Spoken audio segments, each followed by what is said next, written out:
يعني كنت كان طلبوا مني يعني بصريح العباره انه يعني باش نغير رئيس الاتحاديه. زدشي انا ذاك خير الدين زدشي. نعم، وايضا الناخب الوطني جمال بالماضي طلبوا منك في اول يوم هذا هي باش من طلب منك هذا الشيء؟ باش انا شوف كاين حاجه اللي انا والله غير من المقام انا ما نذكرش اسامي، نفضل ما نذكرش الاسامي، لكن الناس راهي تعرف، لانه انا احترامي خاصه للسن واللي قبلي ويقعدوا دائما اصدقاء حتى لو كان يعني تلقيت. انت معليش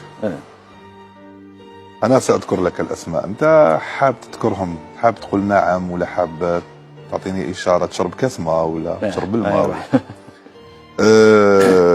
من طلب منك انهاء مهام زدشي وبالماضي براف؟ لا، شرب الماء. اذا لا.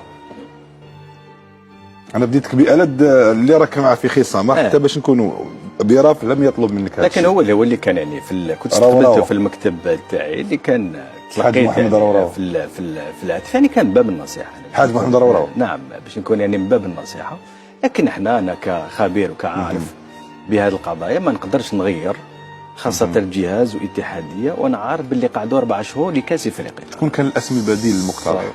ما كانش فيه اسم بديل، لكن كانوا يتكلموا كثير على الي لوزيج. الي لانه هي المفروض انا ما عندي صلاحيات كوزير باش نغير الناخب، هي المفروض احنا حتى لو دخلت كانت الفيفا تعاقب. هي كان المفروض لانه كانت في مشاكل حقيقه، وخاصه يعني كنا في نقدر نقول لك كنا في هرج، لانه كانت الحابل فوق النابل. انا ذاك الحوار الامور ما كانتش راكبه مليح، وكان الشيعه اللي كانت ذاك كاع تروح وقع اللي كانت ما عادش تخدمنا.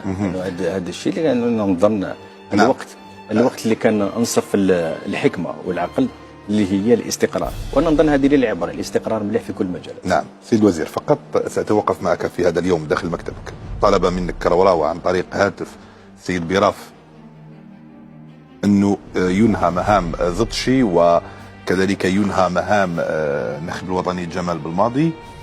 انا ما كنتش حاضر معكم في المكتب، لكن اتصور على الاقل انه انت تعاملت بلطف مع الحاج محمد روراوة، ولكن لم تطبق تعليماته او اوامره او طلباته.